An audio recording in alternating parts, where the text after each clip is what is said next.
Hare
Ram,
Hare Ram, Ram Ram, Hare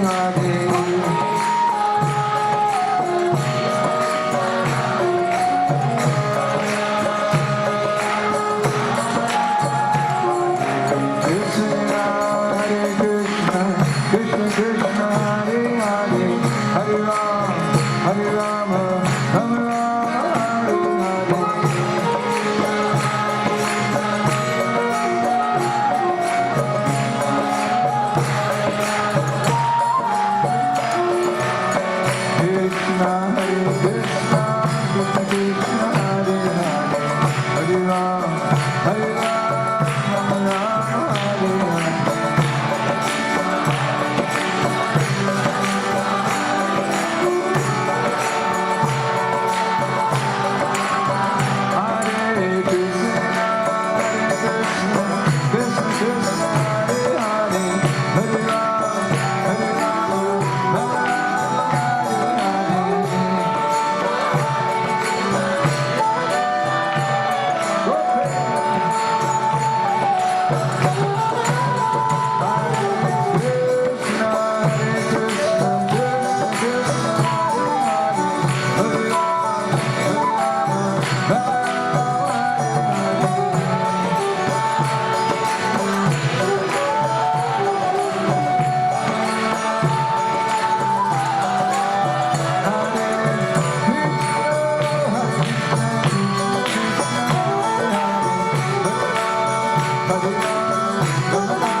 सिद्धांत सरस्वती गोस्वामी प्रभुपाद की जय, अनंत कोटि वैष्णववृंद की जय, नामाचार्य श्री हरिदास ठाकुर की जय।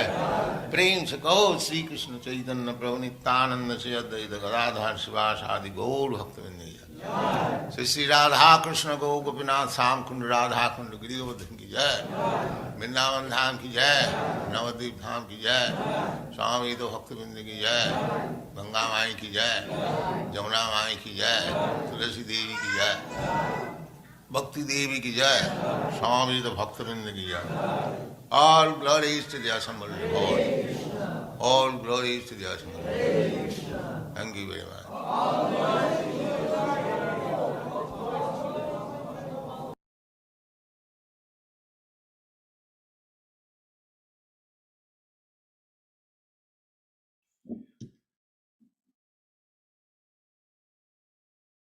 Hare Krishna, Sukadeva.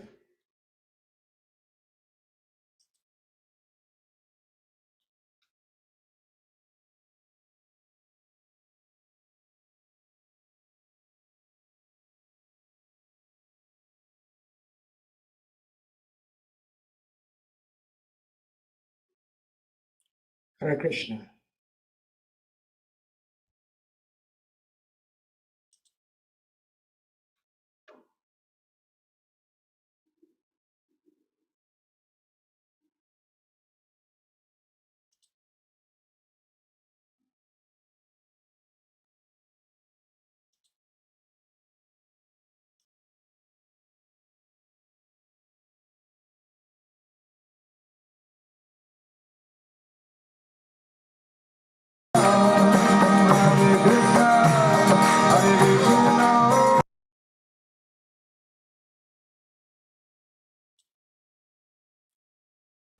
Hare Krishna, Prabhuji. Hare Krishna. Please forgive me. Okay. Please forgive me. I was a bit trying to connect with my computer, so that's why. Very, very sorry. I have lots to great Deva Station Prabhupada. So, you're welcome and thank you for showing up. I'm going to put the verse on the screen. I've already taken much of your time. So, Forgive me. Hare Krishna.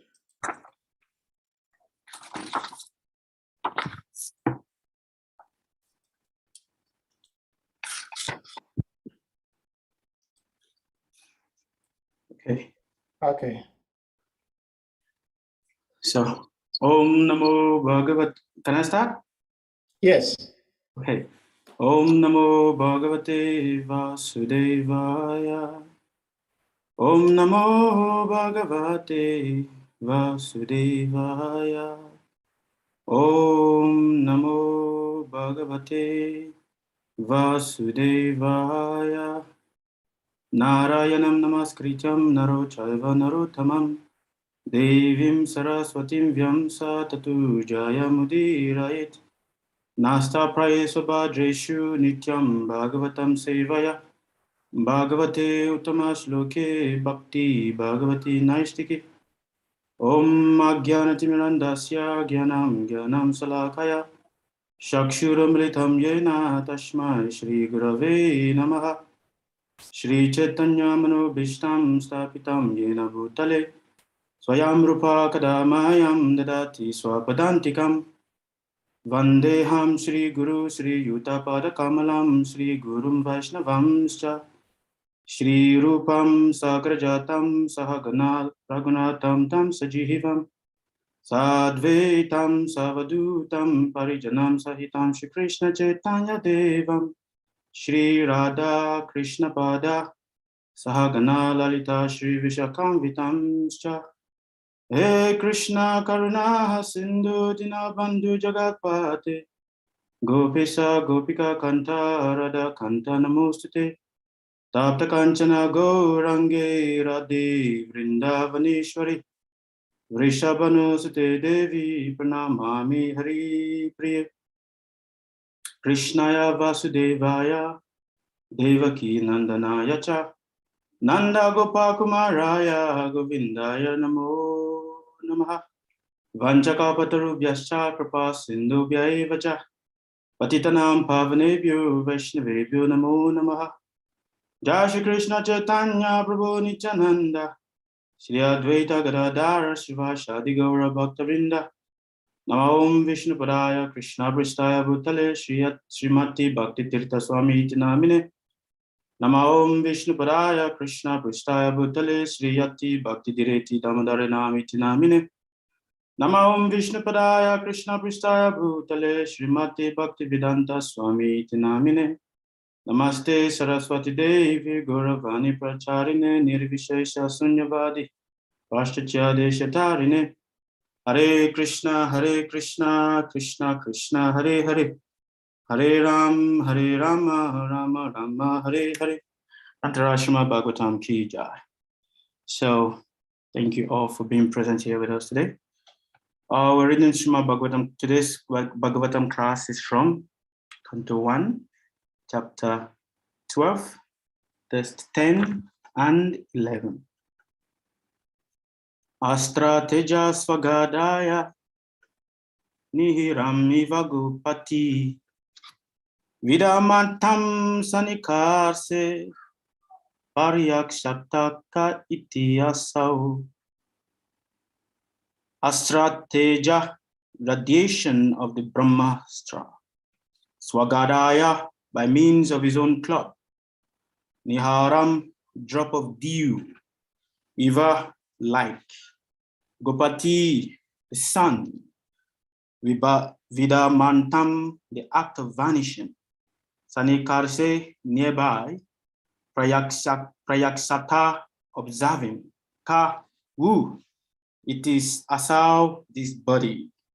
Translation and translation by His Divine Grace Laisi Bhaktivedanta Swami Srila Prabhupada. So this particular text does not have a purport, so we're just going to read the translation and we're going to go to text 11.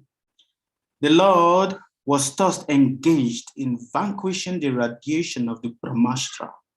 Just as the sun evaporates a drop of dew, he was observed by the child who thought about who he was.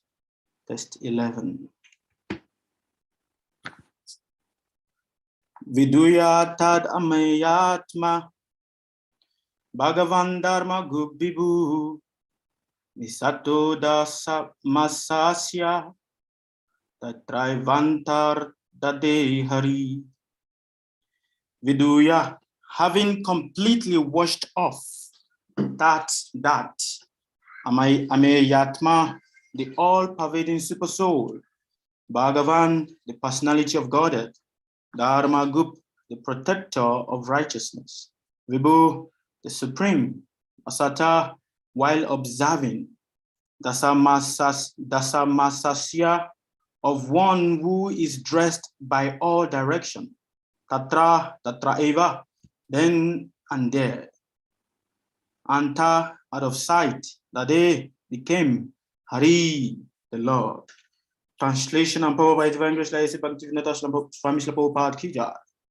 While thus being observed by the child, the supreme Lord, personality of Godhead, the super soul of everyone and the protector of the righteous, who stretches in all direction and who is unlimited by time and space, disappeared at once. Purport. Child Parikshit was not observing a living being who is limited by time and space. There is a gulf of difference between the Lord and the individual living being. The Lord is mentioned herein as the supreme living being, unlimited by time and space. Every living being is limited by time and space. Even though a living being is qualitatively one with the Lord, quantitatively, there is a great difference between the supreme soul and the common individual soul. In the Bhagavad Gita, both the living being and the supreme being are said to be all-pervading. Yena sarvam idam tatam. Yet, there is a difference between these two kinds of all-pervasiveness. A common living being or soul can be all-pervading within its own limited body, but the supreme living being is all-pervading in all space and all time. A common living being cannot extend its influence over another common living being by its all-pervasiveness. But the supreme soul, the personality of Godhead, is unlimited, able to exert its influence over all place and all times and all over living beings. All living beings, sorry. And because he is all-pervasive, unlimited by time and space, he can appear even within the womb of the mother of child Parikshit. He is mentioned herein as the protector of the righteous. Anyone who is a surrendered soul unto the Supreme is righteous, and he is specifically protected by the Lord in all circumstances. The Lord is the indirect protector of the unrighteous also, for he rectifies their sins through his external potency. The Lord is mentioned herein as one who is dressed in 10 directions. This means dressed with garments on 10 sides, up and down. He is present everywhere and can appear and disappear at his will from everywhere and anywhere. His disappearance from the sight of the child Parikshit does not mean he appeared on the spot from any other place. He was present there, and even after his disappearance, he was there. Although invisible to the eyes of the child, the material covering of the effulgent firmament is also something like a womb of the mother nature. And we are all put into the womb by the Lord, the Father of all living beings. He is present everywhere, even in this material womb of Mother Durga, and those who are deserving can see the Lord. Hare Krishna. So before we speak on this particular text, we'd love to take the humble permission of their divine loving grace, Shri Krishna Balaram, Giriraj Krishna, Giriraj Balaram, Shri Gauranitai, His divine grace, Laisi Bhaktivedanta Swami Srila Prabhupada, my spiritual master, and wonderful Vaishnavas and Vaishnavis like you, that I might be able to speak for the glorification of the Lord, for my purification, for the glorification of my spiritual master, and for the purification of the listeners. So please bless us that we might be able to speak. Hare Krishna. So this text is very, very interesting. Can you guys hear me? Am I audible? Okay. This text is very, very interesting because here the Lord is explaining. Actually, it's not the Lord that is explaining here, but here we are seeing the activity of the Lord. Maitreya Rishi is explaining to Vidura, and the sages of Naimisharanya are hearing directly from Sutta Goswami. So in this particular text, it is very profound because the profundity of this text is to see how the Lord is all-pervasive. The Lord is everywhere. And at the same time, he's not everywhere. Now, when you see this particular text 10, the Lord was thus engaged in vanquishing the radiation of the Brahmastra. Now, how did this Brahmastra come about? I know that so many of us will be hearing from the very beginning of this particular chapter of how the children of Draupadi were killed, and how this Brahmastra weapon was being released to kill the whole lineage of the Pandavas. And the Lord being so merciful, he entered into the womb of Uttara and protect the child, the embryo, the child in the womb of Uttara. And we see Uttara is the wife of Abhimanyu, the son of Arjuna. And here we are seeing how the Lord enters into the womb. And it is also the same thing that we can also see of how the Lord, although in the womb, he is also present in the womb. And that is why when in the third canto of the Srimad Bhagavatam, when Kapila Muni was explaining to his mother, Devahuti, he was also explaining the lamentation of the individual soul in the womb of his mother. Now, the individual soul being in the womb of the mother is also praying, my dear Lord, I know that it is because of my contaminated activity. It is because of my contamination. That is why I have been put in this kind of hellish position. And because of this contamination, I have been put in this hellish position, and I'm begging you, my dear Lord, please help me. If you can help me from this hellish position, I promise, I will make promises in the womb of the mother. I promise I will worship you. But what happens? The moment the child is born and it is being embraced by the modes of material nature, the memory of that prayer that the child was having towards the Supreme Personality of Godhead, that memory disappears. It forgets immediately. And here we can also see from the text 11 why does being observed by the child, in the individual soul, is observing the Supreme Personality of Godhead. While being observed by the child, the Supreme Lord Personality of Godhead, the super soul of everyone and the protector of the righteous, who stretches in all directions. There is a difference between the individual soul and the Supreme Soul. And Srila Prabhupada have perfectly explained it here. And what is that difference? Srila Vishwanath Chakravarti Thakur, he wrote in one of his in his commentary of the Bhagavad Gita, that what is the difference between the soul and the Lord? What is the difference? The Lord says, we are all fragmental parts of the soul. But what is the difference? The Lord disappears, we also disappear. The soul also disappears. But there is a difference. The Lord choose when he wants to disappear, but we cannot choose when we want to disappear. The Lord has control over the time, but we don't have control over the time. But as the soul, we also disappear. We change body. But we don't have control over how and when we are going to change body. And in this way, the Lord, Srila Vishwanath Chakravarti Thakur is saying, in this way, the Lord is supreme. In this way, the Lord shows his supremacy over each and every one of us. And we can all see that here, it is even being explained here. That the child, Parikshit, was not observing a living being who is limited by time and space, but is observing the Supreme Personality of God. Now, in this atmosphere that I am, in this room that I am, the Supreme Personality of God is also present here. In whichever atmosphere you are right now, the Supreme Personality of God is also present there.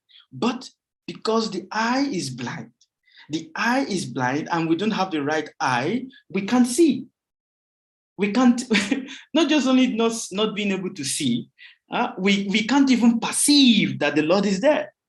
But it is said that when you have when you have transcendental intelligence, then you'll be able to see. But for you to be able to see, your eyes have to be anointed with the ointment of love for you to be able to see. Else you will just be seeing, but you're not seeing anything. It looks like you're seeing, but you're not seeing. And in this point here, we are also seeing that Srila Prabhupada is explaining that the Lord is present in all 10 directions. Now, in which form is that? Is it in the form of the Virat Rupa? In which form is it that the Lord is present? Yeah, in the form of the Virat Rupa, yes, we can see. But in which form is this? Is it in the form of time? Is it in the form of is it in the form of time? In which form? In every form, in every shape, in every spec, in every atom, the Lord is present in each and every one. In each and every individual atom. He's present and he's not present. And look at the conclusion that Srila Prabhupada said. The conclusion that Srila Prabhupada said, he said, we are just like Child Parikshit was in the womb of the mother. And because he's in the womb of the mother, he's also able to perceive the Lord. We, me, you, and each and every one of us, we are also in the womb of Mother Durga, which is this earth. This prison is a womb. And being in this prison, the Lord is present with us in this prison, but we can't see him. We can't even perceive him. We can't even feel him. Why? Is it because we are not spiritual enough? That would be the question that might be asked. So why can't I perceive the Lord? Is it because I'm not spiritual enough? Or is it because I'm not, what do I need to do to be able to see the Lord? To be able to see the Lord, one needs to have the right eye, the right vision. And the Lord only makes himself known to those that deserve, to those that are deserving. Only those that are deserving can see the Lord, even when they are in this womb of Durga Devi. So this particular purport and this test is very instructive, but the question is, how is it instructive? How is it instructive? It's instructive in one sense because see here, the Lord, it has been ascertained that the Lord is the vanquisher and the protector of the righteous. The Lord is the protector of the righteous. Those that are righteous, the Lord is their protector. Now, how the question we should ask ourselves, or I asked myself while I was reading this text, is the Lord is the protector of the righteous, yes, but what do I need to do to qualify me to be righteous? What do I need to do to qualify me to become righteous, for me to get the mercy and the protection of the Lord? Because even Krishna also has ascertained it in the Bhagavad Gita. My dear Arjuna, say it boldly, declared boldly, my devotee never perish. It's practically the same thing. But what to do to be able to get that divine mercy of the Lord? What to do to be able to have that vision that even though I am in this womb, in this Durga Devi, in the womb of Durga Devi, I'm also able to perceive and also see the Lord moving in all 10 directions as what? Kala. As Kala, time. So, so when we see, Srila Prabhupada said, a common living being or a soul can be all-pervading within his own limited body. I have control over, whatever it is I put in my body. Yes, I can be all-pervading in that body, in that jurisdiction, but not in the body of another person. I don't have control of what is going on in the mind of another person. I don't have control of, of how another person thinks or, feels. But yes, okay, now, but there's another form of control. And what is that form of control? There is the mental control, whereby you use words to control a person's thought, a person's action. But you can only use words to control a person's action, but you can't use words to dictate of how the individual karma of that person is going to pan out. And we see a lot of psychologists, they do this. A lot of people actually go to psychologists. Why? Because they want the psychologists to use word suggestion to be able to, help them to be able to make a certain decision, to make a certain choice, And in that sense, when the psychologist says that, okay, I'm able to use word suggestion to guide a person, so maybe I'm good, maybe I'm powerful, which is the illusion. Which is the illusion actually. And here we are seeing, the Lord is saying, yeah, you have control over your own body, but no control over the individual karma of anybody. Only the Lord has control over that. Only the Lord is all pervasive in that manner. So a common living being cannot extend his influence over another common living being. You see, when we look at this particular point here of this particular test, Srila Prabhupada is saying a common living being cannot extend his influence over another common living being by its all pervasiveness. Only the Lord can do that. Because the individual soul has an individual karma. But there is a uniting point in this. And what is that uniting point? Is that the Supreme Soul is present in every individual. The Supreme Soul is present, but at the same time, there was a test yesterday. No, was it yesterday? On Thursday, from the fourth canto of the Srimad Bhagavatam that we were reading in the temple, and in that fourth canto, the Supreme Personality of Godhead was actually speaking to Dhruva Maharaj. And what was he saying? He was blessing Dhruva Maharaj and was saying, my dear Dhruva, you will do a lot of charity that is going to be what? That is going to be so great. And while doing all this charity, you will get a lot of punya for yourself. And at the end of time, at the end of it all, when death comes, you will remember me. That is the big boon that the Supreme Personality was saying of the Lord was giving to Dhruva. Now, I was reading this text and I was like, okay, here in the purport, Srila Prabhupada is saying we are all in the womb of Durga Devi. And because we're in this womb of Durga Devi, we are struggling. We are actually struggling. It is easy to live, but it is very difficult to die. It is extremely difficult to die because at that moment of death, thousands and millions and trillions of thoughts flow through the head, flow through the mind at every millisecond. Now, with all these thousands and millions of thoughts flowing through the head at every millisecond, it's very difficult to focus the mind on the Supreme Personality of Godhead. But the Lord is saying, oh, but those who are deserving can see and do what? Focus their mind on the Lord. For those who are deserving, but how do we become deserving? That is the question. How do we become deserving?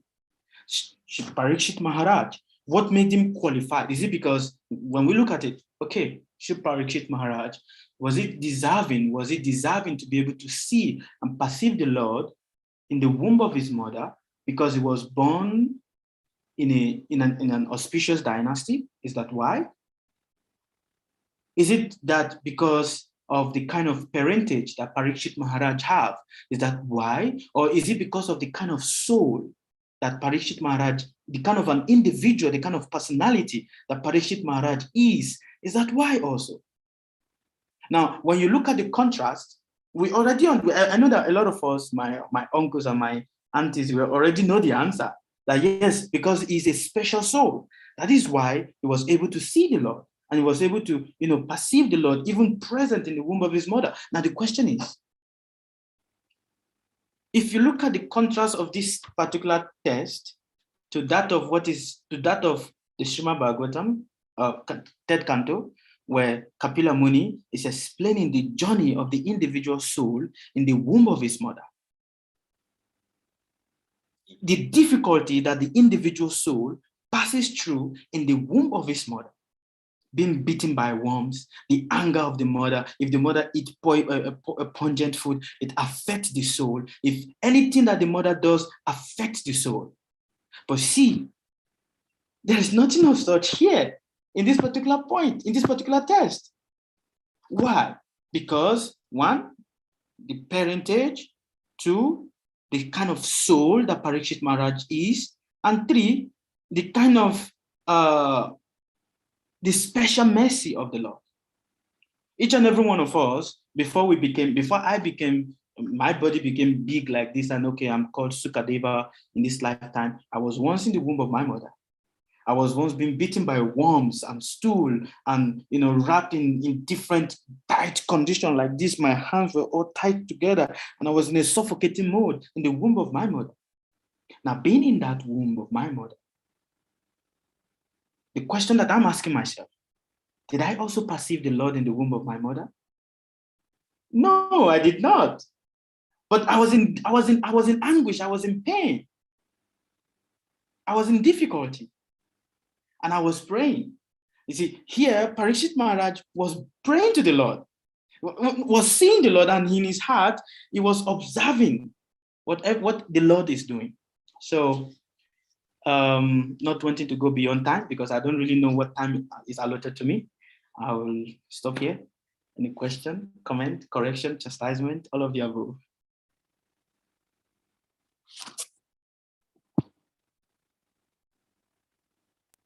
Hare Krishna. Hare Krishna, Prabhu. Well, actually, you still have about 25 minutes, but if you wish, you can end here, and if devotees have questions, they may ask, but you still have Yes, lots of time. So, I think okay, those would be nice. all right. So, devotees, here is our dearest Sukadeva Goswami Maharaj. Yeah. If anyone has a question, you may indicate that by using the hand emoji, and we'll ask you to unmute. Shri Shukadev Prabhu, I have one quick question for you, and that is about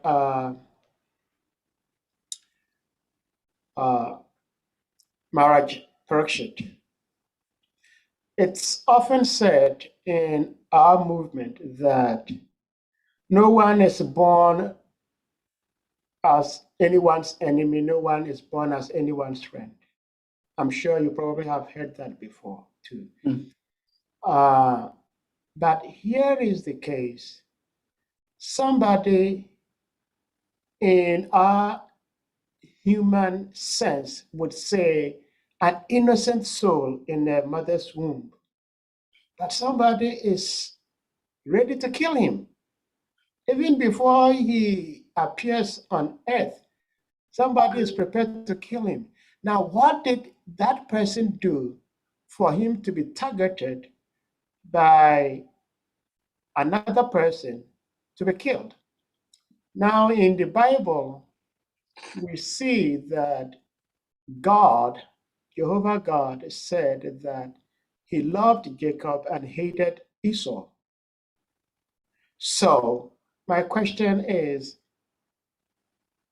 did Maharaj Parikshit actually do something to Ashwatthama that Ashwatthama had to kill him, or simply because he appeared in the dynasty of the Yadus, he has to be killed? Hare Krishna. Thank you very much for the wonderful question, Prabhu.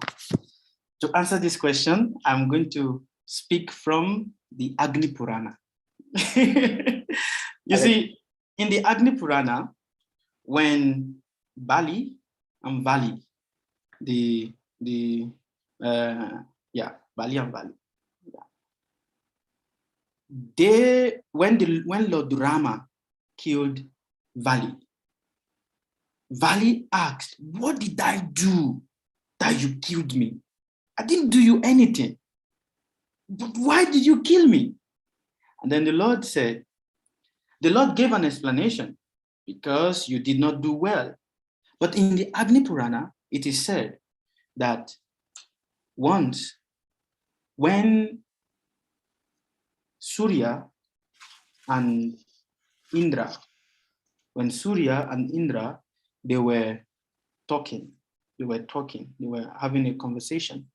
And in that conversation, they said, Surya was saying for Arjun and Arjun and Karna, Surya was saying, you know, Indra was saying to Surya Dev, you know, in that life, my son was killed by Krishna as Lord Rama. So in this life, your son, in this Mahabharat Leela, your son have to be killed. It has to be then it has to balance. Else, it's not going to be. Then they went to Lord Brahma to ask, and the Lord Brahma said, Tatastu. So when we read, there are some things when we see in the Srimad Bhagavatam, there is a more clearer explanation of them in the Puranas. When we read the Puranas, some of the Puranas, when we read them, it gives a more clear understanding of, okay, this is it. Now, in this case of Ashwatthama and Maharaj Parikshit, in the womb of his mother, you see, there is nothing as an innocent soul. There is nothing as that. It is our mental fabrication or concoction of, oh, this is an innocent soul. Why is it being killed? No, there's nobody that is innocent, because the person is not innocent. That is why it's being put in the womb of the mother.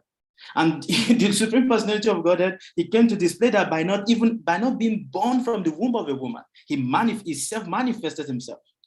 So, yes, Prabhu, Maharaj Parikshit, even though he was born from a righteous dynasty, he committed some karmic offenses in his past life.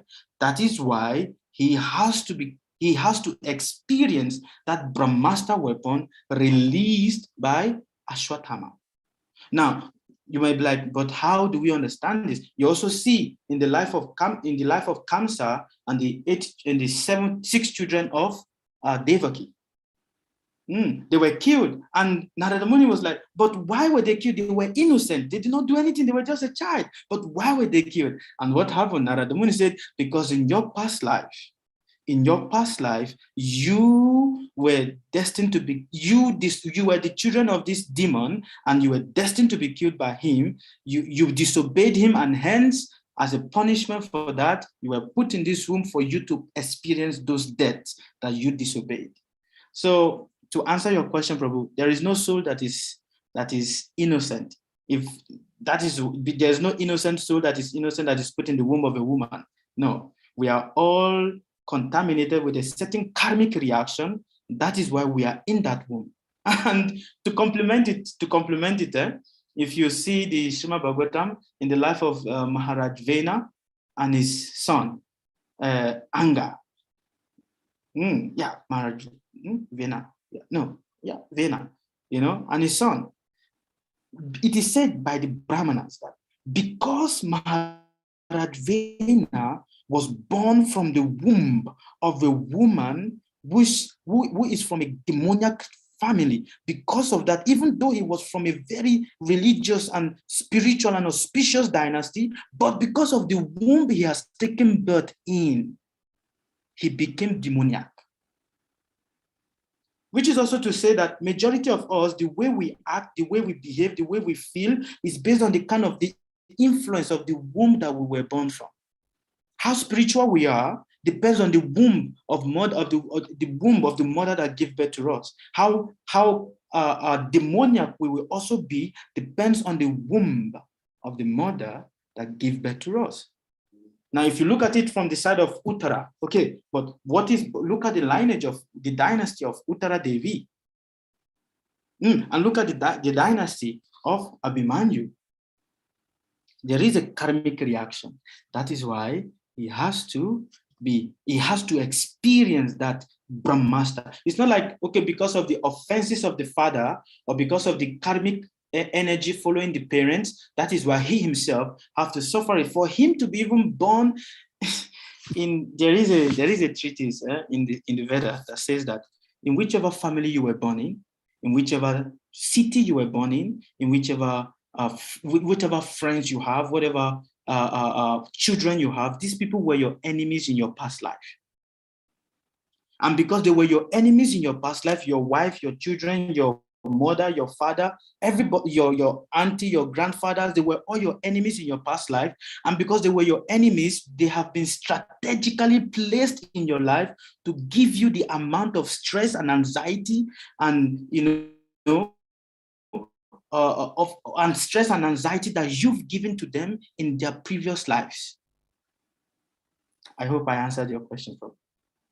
You can add to it also. No, thank you so much. It's okay. There are two hands up, so we'll go for them. Shri Ganga Prabhu, you may unmute and ask your question. But thank you, Shri Sukadeva. Hare Krishna, Sukadeva. Jai Prabhu. Thank you very much for gracing this platform. Thank you very much, Prabhu, for the invitation. Thank you for the content of your lecture also. From the text and the lecture, he said that Parikshit saw the Lord in the womb. And instead of what we had from the Bible, if you see God, you will die. So instead of seeing God and dying, rather, he got protected by God. And that's how he saw God. That is the first thing I want you to help throw light on to reconcile these two theology, two traditions. Then the second question is, the Lord disappeared, but the incident prior to this was the 5 Pandavas were endangered by the Brahmastra released by Ashotama, 5 of them, and their unborn child in the womb of Uttara. They were in danger, they were in a very critical situation. But Krishna raised his Sudarshan chakra because the time frame that is available for them to defend themselves was so small, short time, and they are bound to be affected by the Brahmastra. God knew that, Krishna knew that, and what did he do? He raised his Sudarshan chakra. With that, he neutralized the ones that are targeted towards the Pandavas. He was present there with them. So my point of need of understanding and clarification is, if the Lord appeared in the womb of Uttara, did he leave the presence of the Pandavas and enter into the womb of Uttara? Or how did he manifest there? Or was he simultaneously present here and present there? And number 3, was it that the Lord in the heart, the super soul, was the one who made himself manifest and withdraw himself again? I just need little clarification of this. Hare Krishna. Thank you very much, Prabhu. What a wonderful question. The answer, firstly, to your first question, like it is said from the Bible, that whoever sees God shall die. Now we should understand the content of that word seriously. When it says whoever see God shall die, means not that the physical body is going to die, but we die to material things. We've seen in the life of so many acharyas and so many saints, so many people that have deep communion with the Lord. They are dead to material things. So when we hear that particular word, the eyes that see God shall die, means that the eyes that see God shall die to material things. The attraction for material things will no longer attract that kind of eye that has been so blessed with the ointment to be able to see the Lord. And we also see that even this, Dhruva Maharaj also saw the Lord. But did he die? No, he didn't die. Why? Because the Lord blessed him. You will live in material life, you will enjoy yourself as much as you can, but you will not be touched by material. The material influences will not touch you to that it will carry away your intelligence. So when we say about this word, the eye that see God shall die, means that the eye that see God will die to material things, material desires, material influences, material anything material will not attract such a person. Now, in the other side of your question, which is in regards to, okay, the Lord, the time frame for the Pandavas for them to defend themselves was too little. Krishna already said it here. Srila Prabhupada already said it. Actually, Maitreya Muni is saying it here. Sutta Goswami is saying it here. That what? The Lord, the super soul of everyone, the Lord is the protector of the righteous. He already said it here. That the Lord is what? The protector of the righteous. All you have to do is to be righteous and to be fully dedicated unto him. And what is he going to do? He said, declare it boldly, my devotees never die. I will protect them. That is the role that the Supreme Personality of Godhead has accepted to take. Now, in regards to the other question where you spoke about, okay, but how did the Lord, if he's there protecting the people, how is he also there protecting Parikshit Maharaj in his mother's womb?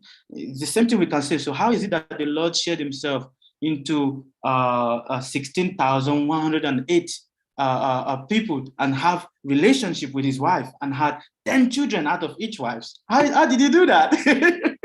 This is the magnanimity and the supremacy of the Lord. This is what shows him that this is Oba. This is the main. This is the main person. Baba Balaba.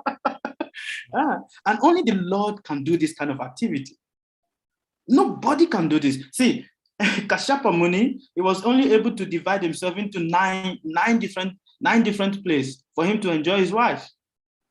But apart from that, he couldn't do anything more.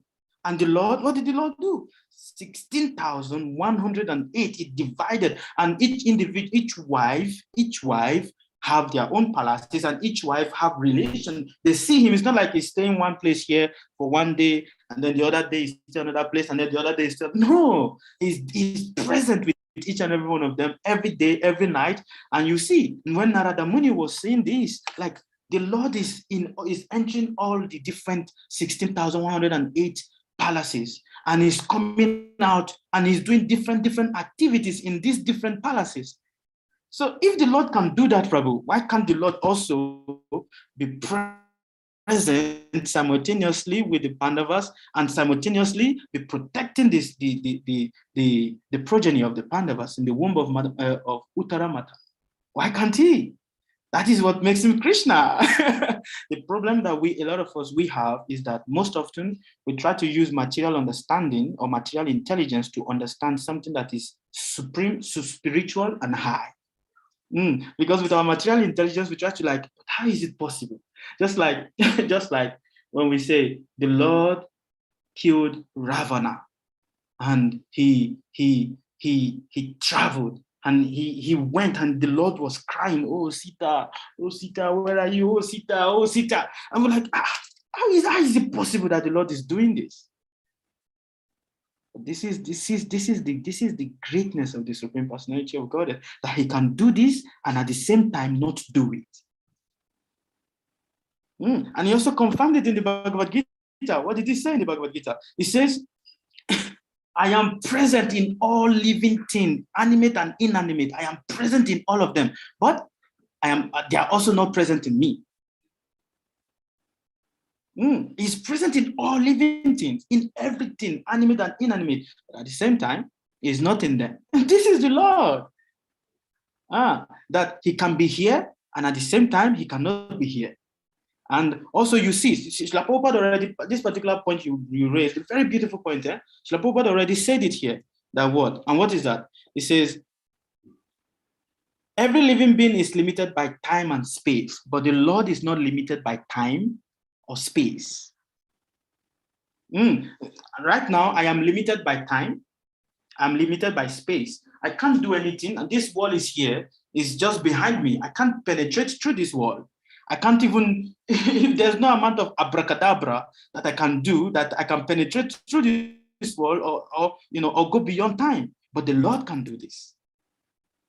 The Lord does this every time, every day, every second. So I hope I answered this question, Prabhu. But Prabhu, you can still please put some more correction to it to fine tune it more better. I didn't intend to make correction. I only needed to understand. Thank you. Jai Prabhu.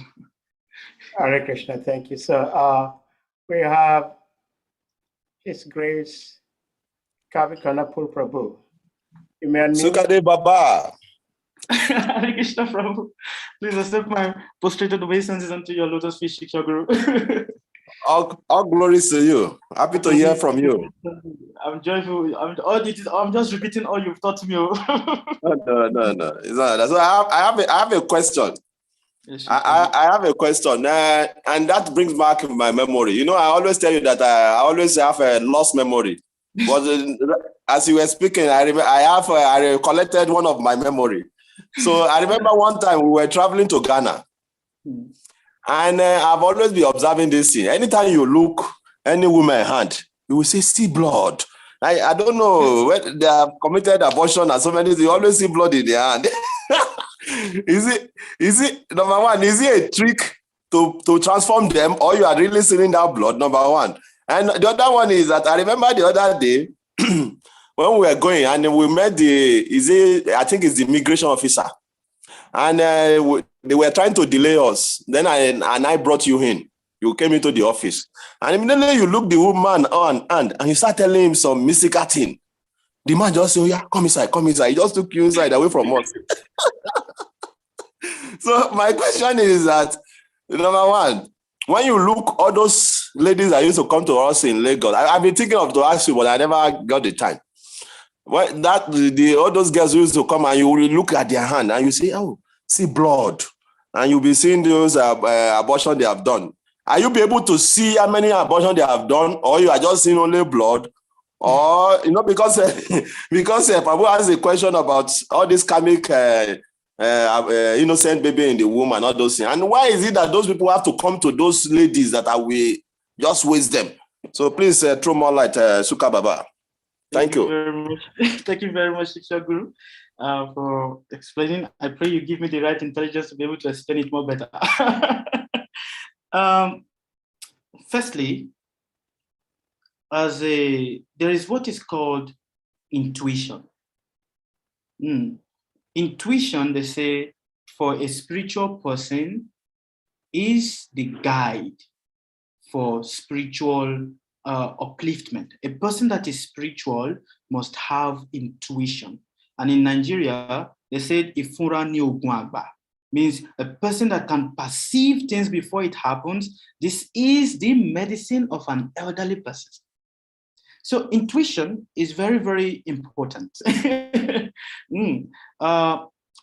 I have, by the mercy of Srila Gurudev and your kind blessings, we have intuitive ability to be able to detect that which is not physical to the mental eye, or that which is not physical on the mental plane, on the physical plane.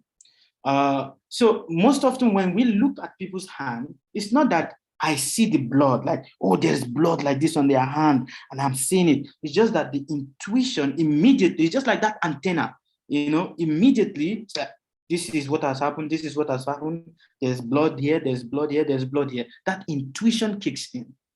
Now, intuition can only kick in when there is a high level of spiritual concentrated energy. Without this high level of spiritual concentrated energy, intuition will not work. And also, it is said that when a person that is intuitive will not make mistake. It is said in the general world, and also if you look from the Vedic perspective and everything like that, it's also said that the person that is intuitive will never make mistake, because intuition is the guide of a true astrologer or of a true seer. Now that intuition is not based on what the person has done based on this karmic, on this lifetime. It is based on the activities, accumulation of spiritual activities that the person has done from previous life that has been gathered together, and now that has created a certain form of energy for that individual person. So, and sometimes you hear people say, oh, I see that you're going to have this, you're going to have this, you're going to have that. It's not that they physically see it, but it's just like a message that is being passed on from that, that antenna, that spiritual antenna that is connected. One day also, I remember when we were doing book distribution in Nigeria, and someone asked you, why do you have a specific form of where your shika is? It's just small at the back of your head like that. So somebody asked you, why do you have this here? And you said, yeah, this is my spiritual antenna. That is, I use this to connect with, God. So, so that intuition also, the Lord Shiksha Guru, is the spiritual antenna for a spiritual person, a person that is on the spiritual path. Actually, anybody that is on the spiritual path has that intuitive ability. It's just that some people tend to focus on it, and some people tend not to focus on it. But so long as you practice spirituality, intuition is part of the gift, part of the package that comes along with practicing deep spiritual sadhana.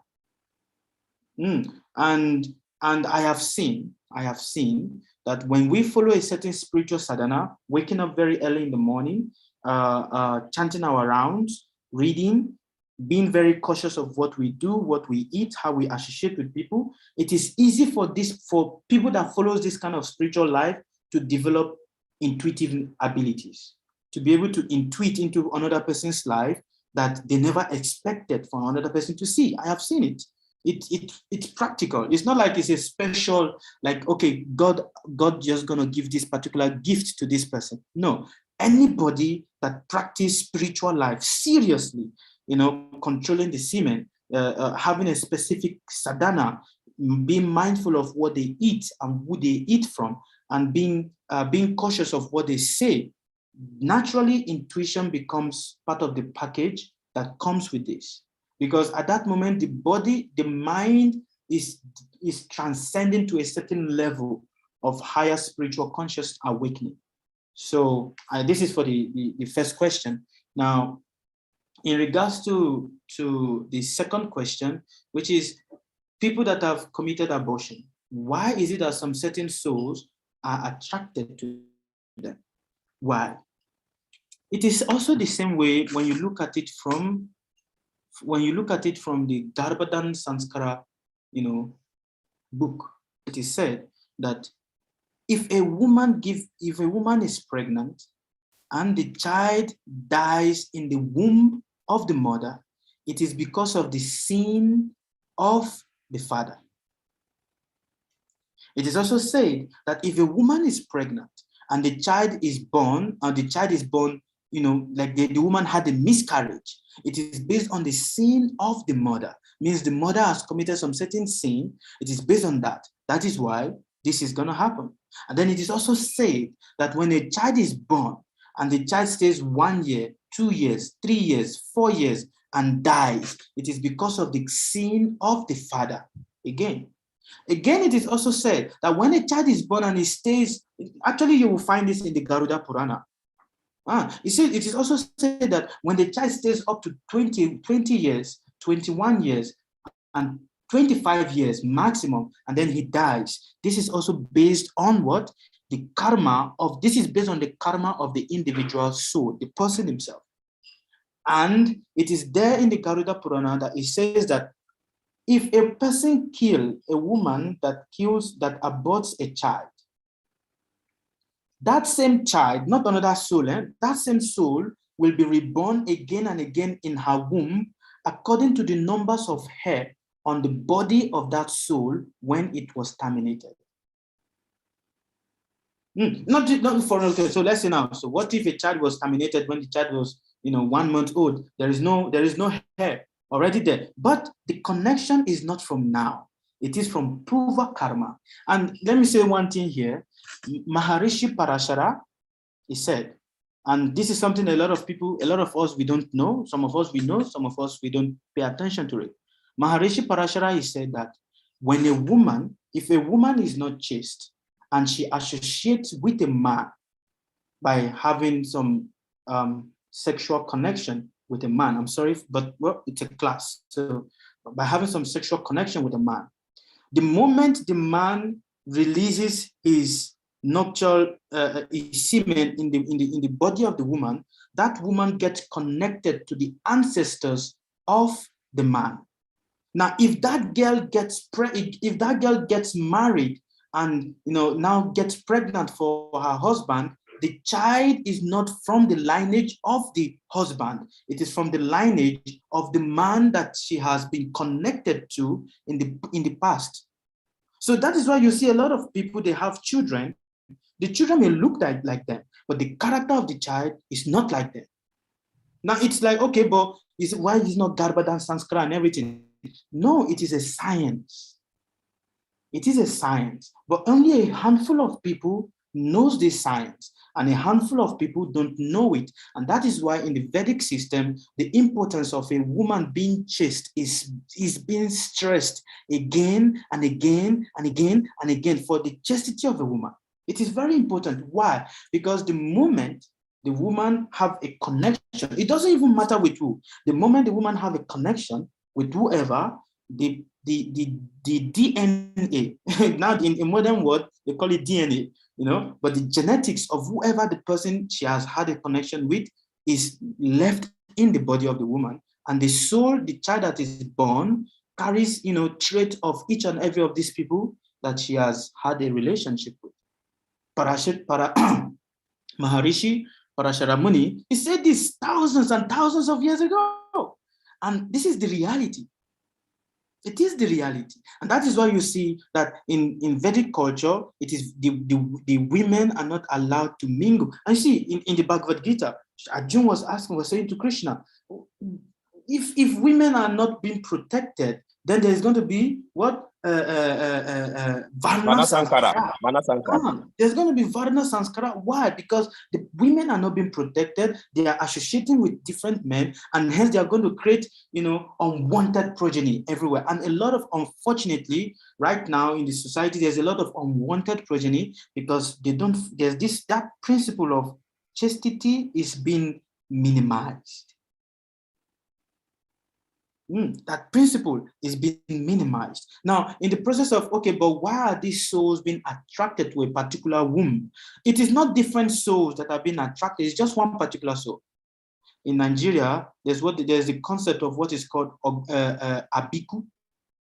There's the concept of abiku. There's the concept of children that are born and they die. They're born and they die. They're born and they die. But it is there, it is known. It is just one particular soul that is coming again and again and again, because it is according to the number of hair on that particular soul's body. The woman have to suffer, either giving birth or passing through miscarriage. She has to suffer according to the numbers of hair on the body. So I hope, Shiksha Guru, I answered a bit, but please, you can also add to it for my own purification. No, thank you very much, Sukadeva Prabhu. I really enjoy you speaking, especially when you talk about this Parasharamuni philosophy of this man mixing with woman and the DNA remaining in the woman. I think maybe we have to amplify this so that the society will know the importance of not having sex before marriage. Because it has become a norms in the society now. It's like when you talk about no sex before marriage, it's like, what is wrong with these people? We are in modern day, for God's sake, we are in 21st century. So people don't know all these scientific details. That is why they don't understand. Because most of our culture, we pass it on blindly. People don't know the scientific reason behind it. So when all this scientific reason comes up, then people will be more conscious and they can understand why they should not do what they are doing and why they should do what they are doing. Because, it's just, okay, we are doing this because it's our culture. We should not do this because of our culture. No any explanation. And so people don't take it very serious. They just say, forget about your culture. We are in 24th century. But this point is a very nice point. Thank you very much for the explanation. Thank you very much. To just add to what you said, it is true. And that is why you also see, it is said also that if the lineage of the man is strong, if the woman have associated with other men, when she gets pregnant, the soul, because it is connected with the ancestors of the other people she have associated with, she's going to have a miscarriage because the ancestors, the lineage of the man she's married to is strong. Now, if the lineage of the man she's married to is not strong, there is not going to be any of that. It is there in the Shastra. It is there. If you want to read this, you will find it in the Brihat Parashara Hora Shastra. It is there. You can read it. It is written in Sanskrit, but there's the English transliteration. So it's your feet. So you are the authentic. You are the authentic Acharya. You are the authority in that field. Thank you. Thank you very much, Shiksha. Yeah. So, any other question for us? Hare Krishna. Thank you so much for the answers. Does anyone else have any question? Please ask question for my own purification.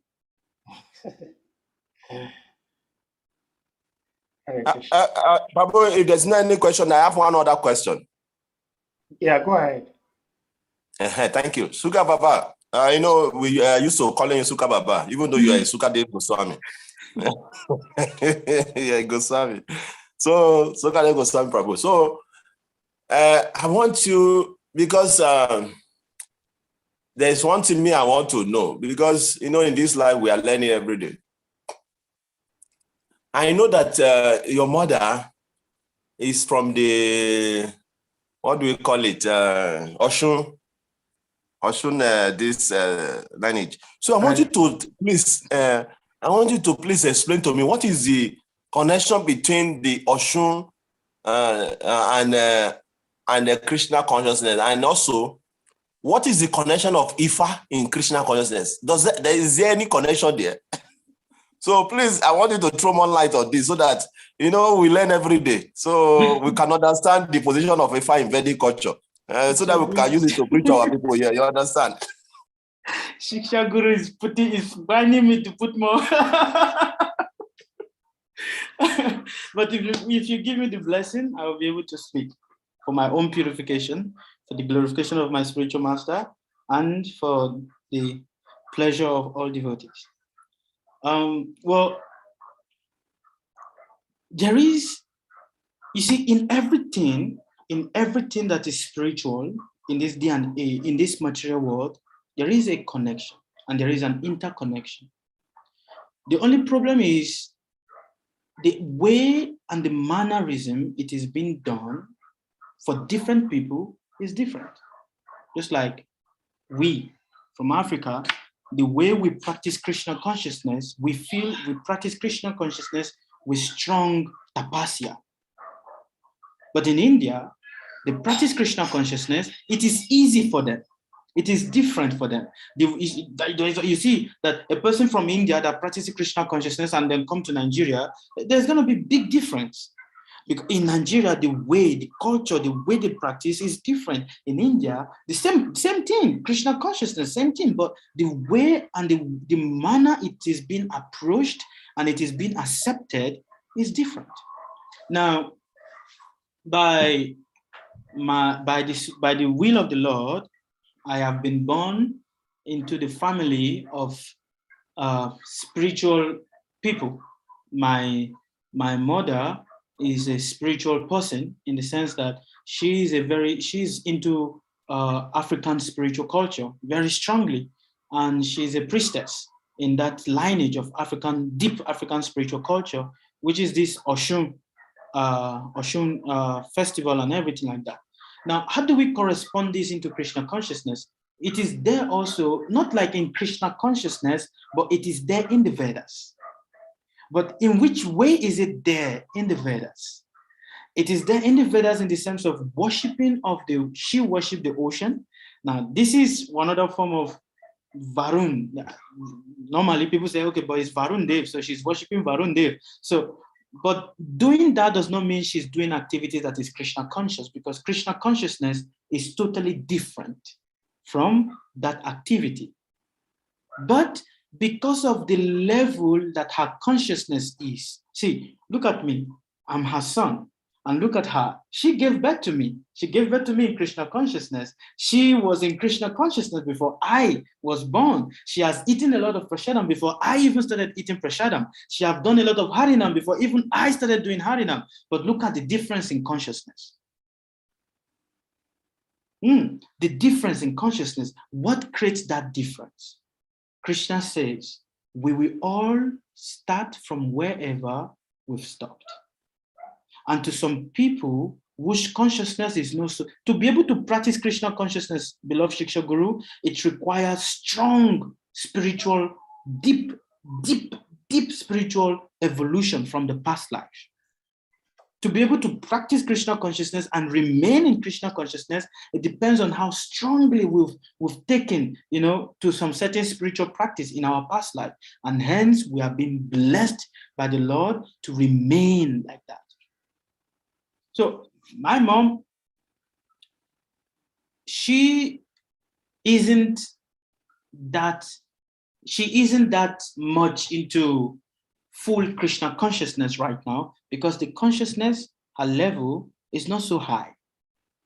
And because Krishna says, only fools approaches the demigods, for material things. Now, she's worshiping Varuna Dev. I'm not saying she's a fool, but the consciousness is not so high right now. And me being the son, the only thing I can do is to try to raise my own consciousness higher and higher and higher, so that one day the Lord be so merciful and then have mercy also upon her. This is how I see it. But now, what is the correlation? The correlation is not in Krishna consciousness, but the correlation is in the Vedas. In the Vedas, Sanatan Dharma, as it is in the Vedas, the correlation is there. Because we also see when we go to the river, we want to do any yagya, we offer, we go to the river, we pour flour in the ocean, we give coconut, we give sacrifice also to the ocean. Why do we do this?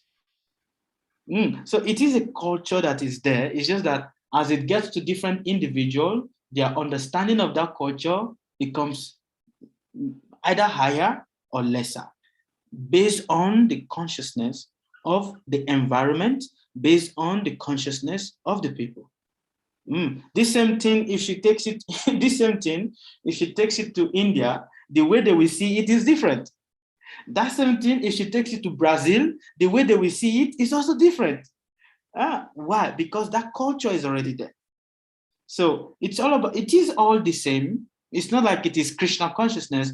Krishna consciousness is pure bhakti. That is not bhakti. It's a worship of devas and demigods and like that, forefathers and pitras and pitrus, like that. The purification is going to come because she's fully dedicated in that. Now, the demigod, that is the Ishta Deva of that thing that she's worshiping, because whichever country we are, whichever form we worship the Lord, like a lot of people in Nigeria, they worship Shango. What is Shango? Shango is another perverted form of Katikeya. Another perverted form, Katikeya. And some people, they worship Obatala. Obatala is also another degraded form of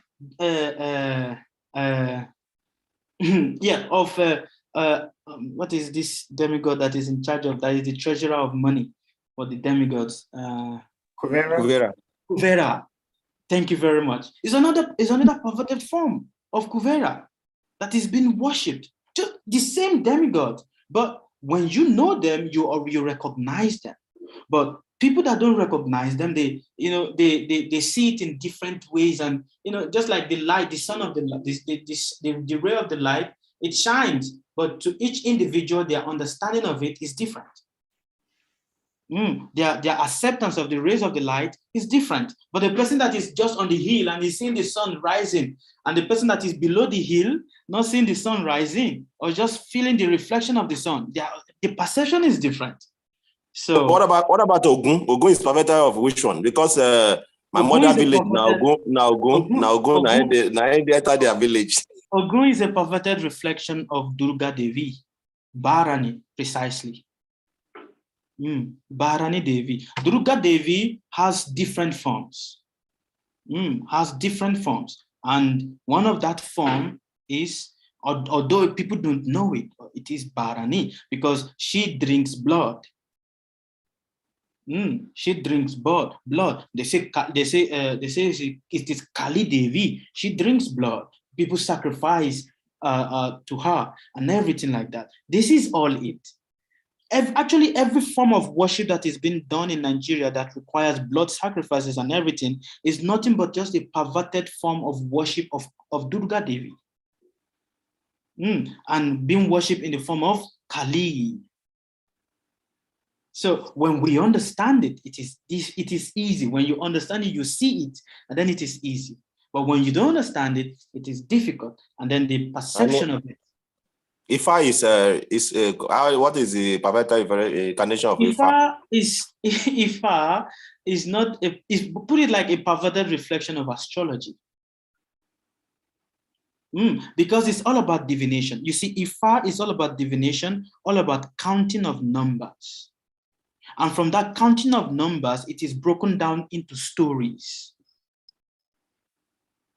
Because when you pour the opele on the table, the opele on the okmo, on the table, it's all about counting of numbers. If this number is like this number is like this number is like this, it's all about it, which is another form of numerology. And where does numerology come from? It's all from the branch of astrology, but it is understood in different parts of the world differently. I hope I answered your question, Thank you very much, because I've been wanting to get all these connections, because we know that they are all Vedic culture, but how is it connected? Because I see that you know some of all these things. That's what I'm trying to ask. Because the connection has to be made for us to really preach here. Because that is original African culture. Any other culture, they're just borrowing it. Very true. Thank you. Very true, Shikshagu. Thank you. Thank you for putting the words in my mind, in my intelligence to speak. Hare Krishna. Since we have Shriman Vara Prabhu's hand up. Prabhu, you may unmute and ask your question. Hare Krishna. Hare Krishna. Hare Krishna. Hare Krishna. Hare Krishna. Okay, thank you very much. I've been listening very attentively. What drew my attention is Kanapura's question about the African tradition. I think our speaker seems to be someone who knows about this. First question is why do you call the African tradition or the worship of certain demigods in African tradition as perverted form of worship? What makes it perverted? What makes it perverted, beloved Shriman Acharya Prabhu, beloved father, is that you see, when worship is done in its true essence, it invokes love. But when love is done it becomes perverted when it is done out of ignorance and when it concerns the shedding of blood. In as much as we worship, it's just like, for example, in this part of the world that I am, not just only in this part of the world, in India also, there is a particular form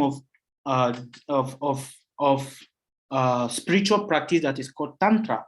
Now, in this Tantra spiritual practice, it requires the sacrifice of either human or the sacrifice of some animals to be able to appease a particular deva or a particular form of Kali to be able to achieve a certain result. Now it becomes perverted because the original essence of Kali worship is not to offer sacrifice of blood. The original essence of Kali worship is to surrender and to acknowledge that, yes, you are a prisoner under her guide, and hence she gives you the benediction that you want. But a lot of us, we try to, based on certain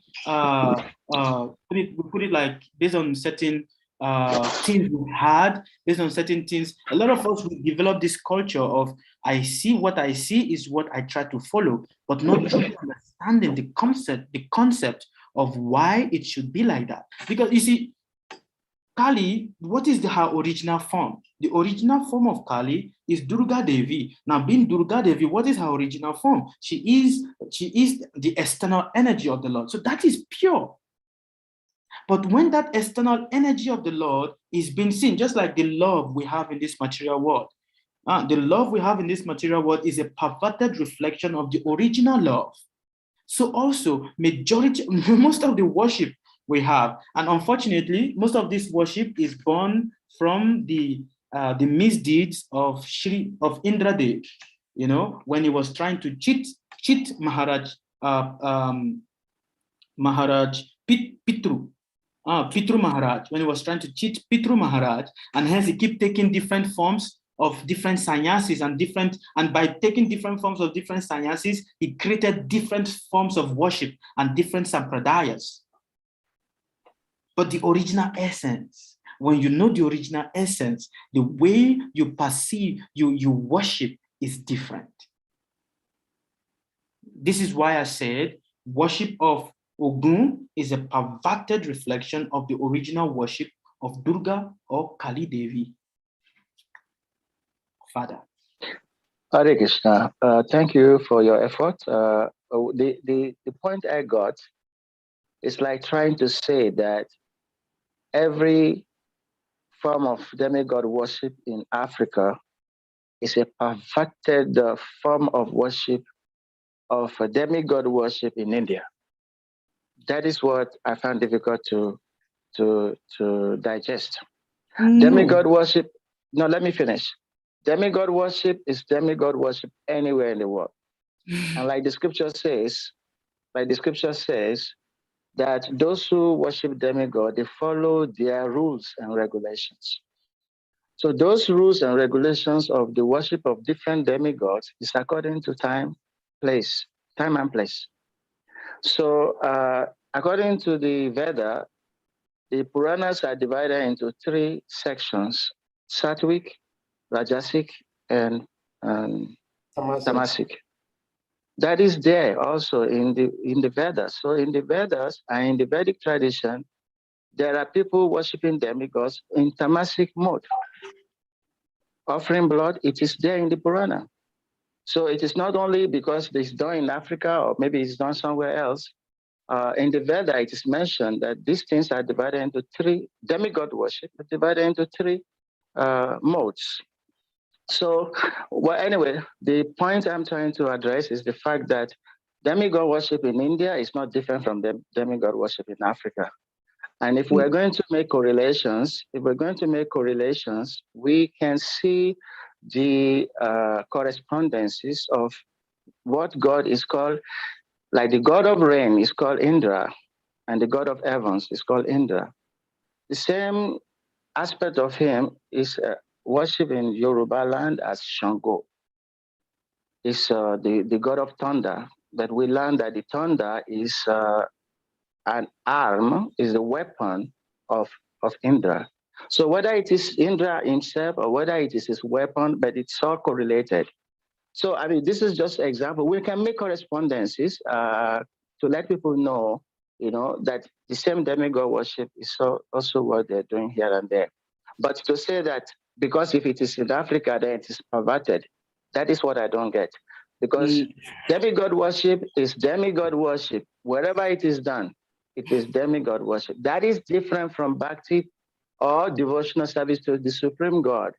And in every type of worship, there is also bhakti anyway, because those who are devoted to the demigods, they will go to the planet of the demigods. So there must be some devotion into that, isn't it? So they have some devotion which is not directed to the original source. That's why Krishna called it Avidi Purvakam. Anyway, I appreciate that I have another, spiritual sibling who son, Prabhu, your son. who comes from this background, because I'm translating books into Yoruba, so I have been forced to be able to understand more of the tradition so that, we can be able to present Krishna consciousness in the way that the Yoruba people can understand. So I'm glad to know that you are into the you come from that background, and there's a lot we can share. But don't let us derogate our tradition, saying that it is perverted. It is not perverted. Demigod worship, whether it is in India, whether it is in Africa, it is demigod worship. That's the only point I want to correct. Thank you. Thank you very, very much, beloved Father. Thank you very, very much. If you give me the permission to just add to this, you see, when I speak about perverted, reflection of true genuine worship, I'm not saying it is based on a particular geographical location. It is everywhere. It is everywhere. Because see, when we see Lord Shiva, the original form of Shiva means pure.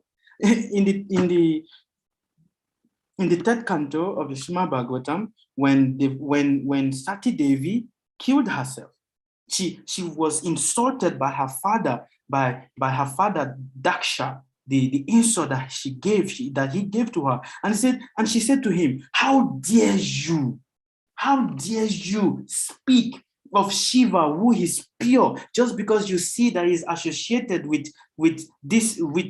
people, or you see that he stay in the crematorium ground. But the real name, Shi and Va, it means that who is pure, that who is never contaminated. So also in the purport, Srila Prabhupada said, a lot of people worship different forms of Lord Shiva in the form of Rudra, in the forms of, Dattatreya, in different forms. They worship the different forms of Lord Shiva, but because they say, okay, Shiva smokes ganja, so I am also going to smoke ganja. But Shiva also drank poison, but are they able to drink poison? No. So also, beloved Father, like you also say, that in the Puranas are being divided to different classes of people, different grades of people, based on their different consciousness. Just like Srila Vyasadeva, what did he do? He gave the Mahabharata to women, to the low class people, because he knew that their understanding of the Srimad Bhagavatam, or of the Srimad Bhagavatam, the true crime of religious principles, is not so strong. So he gave them Mahabharata. So if we bring it all together,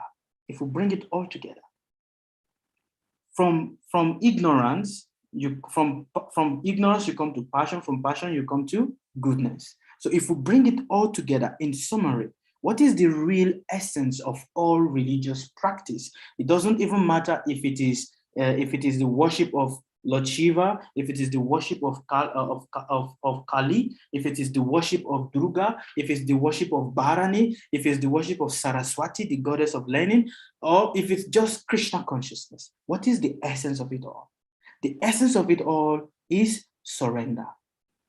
Now, when the essence of it all is not being understood, to surrender, that I have to surrender. You even see people force themselves that if I don't surrender to this God, in my country, from my country, my mother, she does not do some certain things if she has not consulted with her Olokun or her Oya. She can't do. Why? Because she has so much faith. She has so much surrenderness on that. And based on that, I know that based on that faith, the real Ishtadeva of that particular deity that she's worshiping, because all of them is just like you did made mention of Indra. In Greek, is called Zeus also, right? They call him Zeus. So the real Ishtadeva of all of them, that they have been divided into sub understanding, the real Ishtadeva will help her. This is my belief,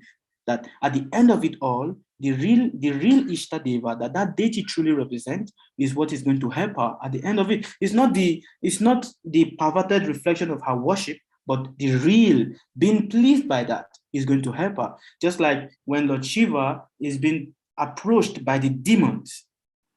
Lord Shiva, what does he have to do to give benediction to demons? No, but because the demons, they approach him, and they approach him out of what? Out of ignorance, one, and out of what? Passion. And in this regard, beloved Father, I would love to bring to the notice of the whole assembly of devotees that Lord Brahma, after creating the whole Manusha, he gave 3 orders. And what is that? Dharma, Dana, Daya. Dharma, Dana, Daya. This is what he said to everybody. But how did he classify it? He said to the demigods, Dharma. And he says to the asuras, the demons, he says Daya. And he says to the Manushas, he says Dana. What is Dharma? Religion. Daya, compassion. Dana, give charity. And you see, beloved Father, you see that in all of this, you see that Dharma, Dana, Daya, a lot of us, it is difficult. Why did Lord Brahma say to the demigods, be religious? Why? Why did Lord Brahma say to the asuras and the demons, just be compassionate? And why did he say to the Manushas, the humans, be generous, give donation? Why did he do that? Why did he say that? And we see that all of this instruction, this 3D instruction that Lord Brahma has given, have said to the Manusha, to the Deva, the Manusha, and to the Asuras, it is encompassed in our own life. And what is that? It says, be religious, be compassionate, and be generous. Give donation.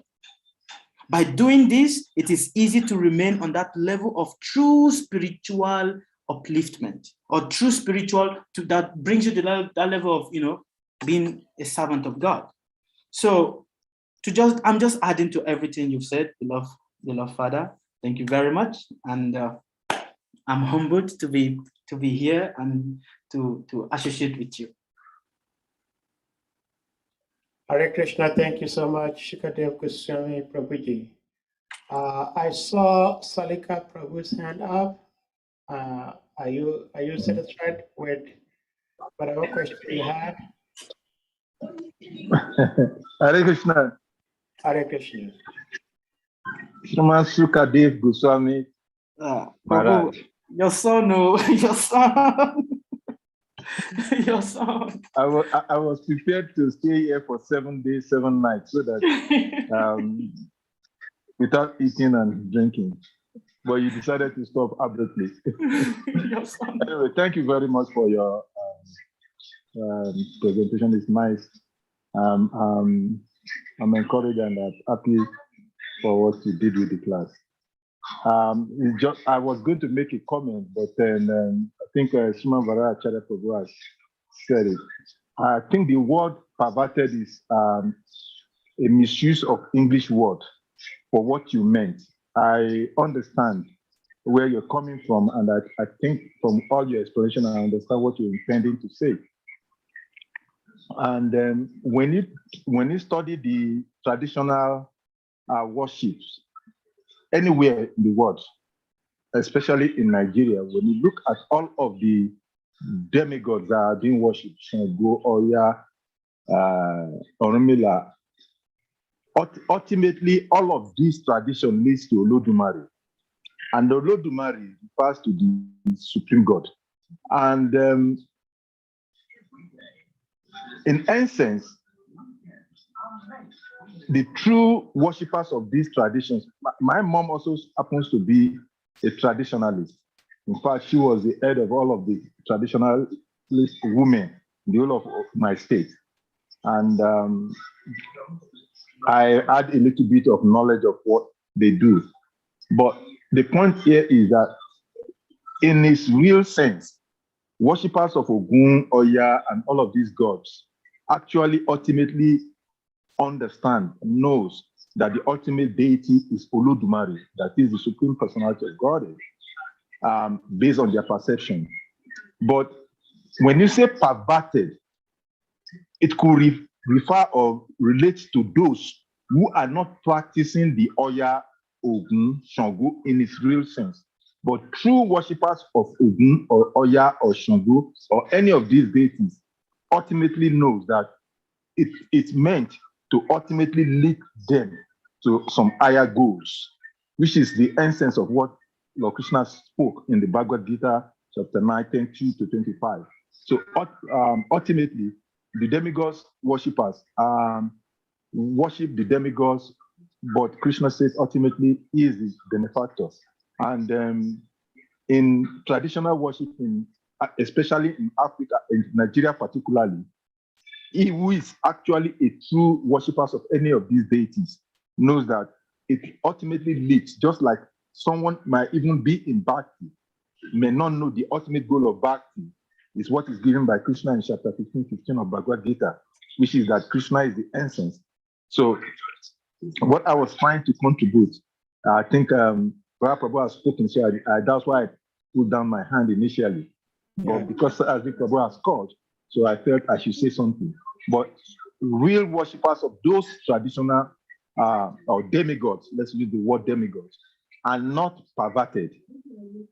We may not have records in Africa to relate or to link us to the Vedic tradition, but I can assure you that if you study the historical background of West African traditions, you will find that it's actually directly links to the Vedic tradition. And then let me inform you of something very interesting for this reference of this.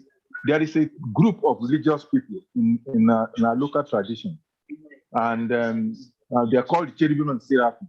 I'm sure you must know the group I'm talking about.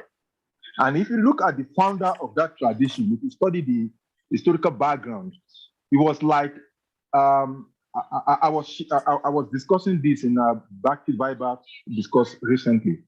When you study the historical background of the founder of that Cherubim and Seraphim, this is a person who was born. Before giving birth to, he was speaking. There's a record of he speaking with his mother. He speaks with his father while in the womb. And when eventually he took birth, the very moment he took birth, he stood up from the blood and he spoke. And when his father uses the traditional sham to force him down to lie down as a normal baby, he sat down. He wasn't speaking for 14 years. He never stood up. He never talked. And after 14 years, the time he stood up, he just walked away from the house, and that is how he found himself in Lagos, and he started the Children's Seraphim Church. So there are so many accounts of activity or religious traditions in Africa that sometimes, because we do not have a proper record, we consider it to be something that aborigine or what the Westerners have made us to believe, that they have no authenticity. They are authentic because the very tradition, as we know, comes from Shruti, which is sound. And this sound transmission came from fathers to fathers. And that was what our traditional fathers did. And that is why you see that in Africa, most of the local traditions that we talked about, they are transmitted from one person to another person through oral reception. It was never written. And that is why we don't have that record here in Africa. So in essence, what I'm trying to say is that they were not, the word perverted is a wrong use of word. Presently, it is being perverted because people who seemingly practice now are not really having any lineage, or what we would call parampa. They are not connected to the previous acharyas. Let's use the word for understanding. That's what I was going to contribute. Thank you very much, Right, thank you so much, Sarika Prabhu. Thank you, Shri Sukadeva. Thank you for being here and giving us sweet enlightenment. Man, aren't we lucky that we know about all these things, yet we've tried and we're still trying to dedicate our lives to the one and the only Supreme Lord, which is Krishna. So we are very fortunate. So if nobody has any more questions, we may bring the class to an end today. Sahadeh Prabhu? Yes, you have something Thank to you very say? much, Prabhu. Please. To keep it brief. Right. Thank you very much, beloved Father, Sarika Prabhu. Thank you very much. In reference to this particular text, we are reading about the life of Maharaj Parikshit, of how he was born, his situation. Now, after Maharaj Parikshit left, he had a son, Maharaj Janamejaya. Now, Maharaj Janamejaya became vengeful that his father was killed by the Taksha bird, the snake, Taksha. And what did he do? He decided to organize a big Mahayagya to kill all the snakes in the world. Now, while organizing this Mahayagya to kill all the snakes in the world, there are some Brahmanas that did not accept to do what he did. And what did he do? He banished them away from the land. And Maharaj Janamejaya, he had two sons. Now, these two sons were also not in supportive of him. And what did he do? He banished them away. Now, these two sons of Maharaj Janamejaya left with different priests and different brahmanas, and they all went to they settled at different parts of the world. And the original essence of all spiritual practices that they do originate from these brahmanas. From if you go from the eastern part of Egypt to the western part of Nigeria, all down. Now, Prabhu rightly said about how it is through oral reception that the original essence of all religion was being passed down, and hence there was no written thing. True, but the thing with oral reception is, as time goes on, when we say things to one person, we add our own spices, and hence the real essence of it gets diluted and get missed. The real essence gets lost in time. So on this regard, thank you very, very much, beloved fathers, for letting me to understand that the figure of speech perverted is not very, very relevant in regards to this particular subject matter. Thank you all. I'm very grateful. Hare Krishna, thank you. Yeah, in all, that was a very beautiful presentation. So you have to know that. That's beautiful. Yes. So we're going to ask all the devotees to kindly unmute, and then we chant big Hare Krishna. Our brother, Shri Sukadeva Jai. Your son. Hare Krishna, Hare Krishna. Hare Krishna, Hare Krishna, Krishna Krishna, Hare Hare. Rama Rama Rama, Hare Hare. Hare Hare. His great Sukadeva Goswami Goswami Maharaj. I'm all your sons, Prabhu. You are all my fathers.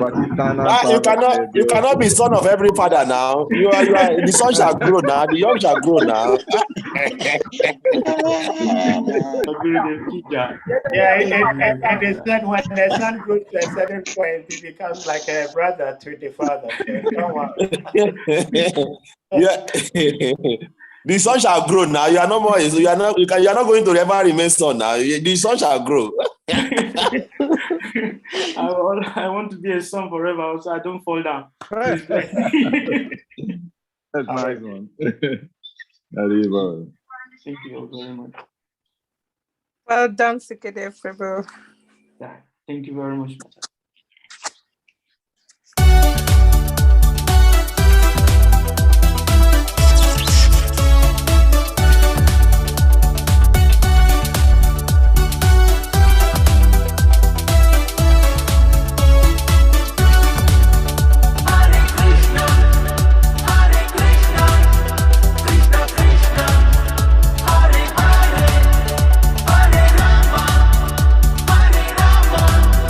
Rama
Hare Krishna. So